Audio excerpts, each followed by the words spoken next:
Clear. Okay, please, 12 minutes. Okay. Good afternoon, everyone. Before we start, let me introduce myself. My name is Grace. And I'm Carol. I'm Jason. I'm Cyrus. Today we talk about education equal prevention physician called to educate the public on infectious disease prevention. First question is what factors contribute to some individual disregarding health advice or lacking knowledge about diseases? First, I think one major factors that cause people to disregard health advice or lack knowledge about diseases is simply low health literacy combined with information overload. In today's digital age, people are constantly bombarded with confusing messages online, making it difficult to distinguish reliable information from myths. As Dr.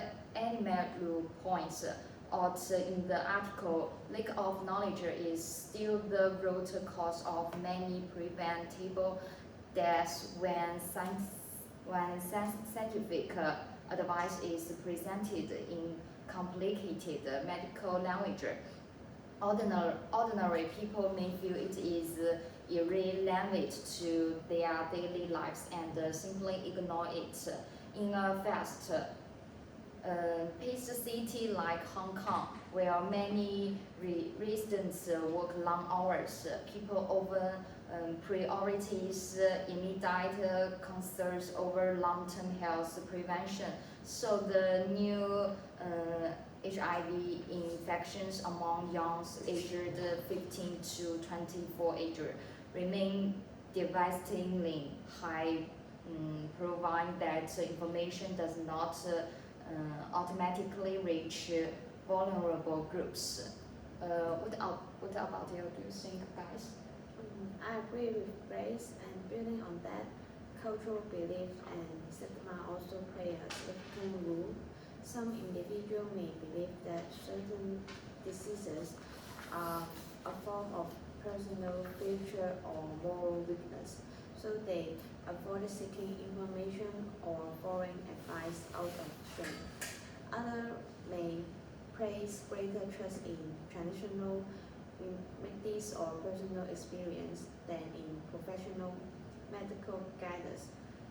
The article highlights how Dr. Amelia saw people in Nicaragua dying from common infections simply because knowledge and resources were lacking. A similar pattern can appear in Hong Kong, where some communities remain reluctant to discuss sensitive topics such as HIV or mental health openly. When stigma is strong, people prefer science over education, which only deepens the knowledge gap. Yes, that is a good idea. Another important factor is the lack of trust in insistence or the feeling that a health campaign too distant from the real life. If the education material is feel gently top down or overly formal, people tended to switch off. Young people in particular may dismiss advice that do not specify their language or appear on the platform they actually use. So social economic pressure also matter when families are struggling the financially or emotional following prevention. Guidelines can feel like an external burden, but rather than a priority. The doctor and at New Malu exposed that the senior is for treatment, but what is truly need to prevention for education without addressing these underlying barriers, even accurate information fails to change behavior. Then how about you? I think I agree with all the point to the guys. To summarize, the first question is the main factor include low health literacy, information overload, cultural segment, lack of trust in formal campaign, and competing daily pressure. These elements explain why some people disregard the health advice even when it is available. Now turning to the second question, how can health education be enhanced to become more engaged and effective in Hong Kong? I believe the key is to make education personal, interactive, and culturally relevant. Follow the speed of the Dr. Amru and Liru community outreach approach. I agree with opinions, Saros. I think in Hong Kong, health education can become more engaging by moving beyond the traditional lectures and using short story-based content on platforms that people already use daily, such as Instagram, YouTube, and Xiaohongshu. For example, a series of 1 minute videos featuring local young people sharing how they apply prevention knowledge in real life would feel more authentic than official posters. Interested community figures, university students, or even popular local creators to deliver the message can greatly increase credibility when education feels like a conversation rather than a lecture. People are far more likely to pay attention and remember the information. What do you think, Guy? Thank you, Grace. And in my opinion, another effective approach is to bring health education into the places where people already gather. Just as Dr. Animira speaks in crisis schools and community events, Hong Kong educators could organize interactive workshops in university, public housing estate, and community center. This session should allow participants to ask questions openly and share their own concern. Peer education is especially powerful among students. When young people teach other young people, the message feels more relatable and less irritable. Combining face-to-face interaction with digital foreign materials can create a sustainable learning effect rather than a one-off event. Yes, I see your point. To make educational truly effective, I have another method too. It also needs to address emotional and cultural batteries directly. Companies should normalize the conversation about the sensitive topic and so that seeking knowledge is a sign of responsibility, not weakness.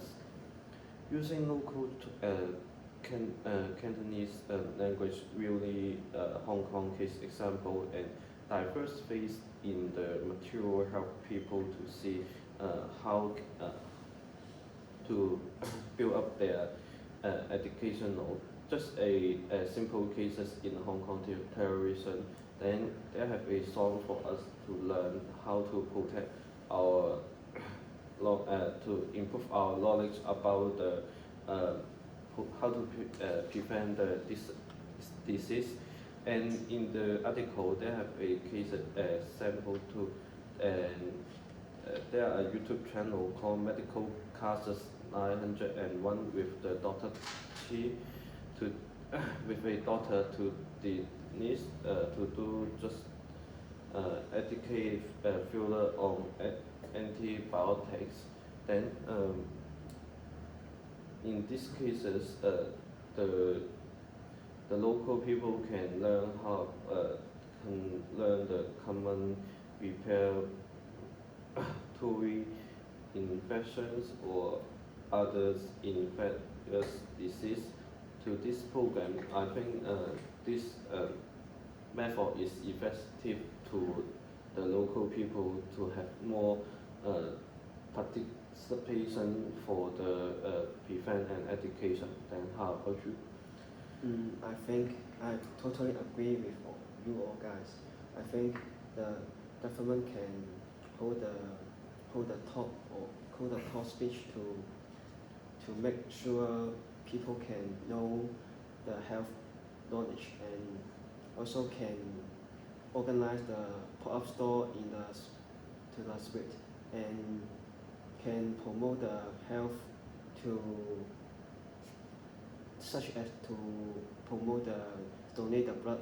And let me bring our discussion together. We have identified that people disregard health advice mainly because of low health literacy, stigma, information overload, lack of the trust, and daily pressure to enhance health and education in Hong Kong. We need approach that are personal, interactive, and culturally grounded. Short digital stories, community workshop, peer education, and material that speak the language and experience of local research. Dr. Emanu's work remind us that prevention begins with knowledge that people can actually understand and use. When education become engaged and relevant, it can close the knowledge gap and culturally save life. This is our discussion. Thank you.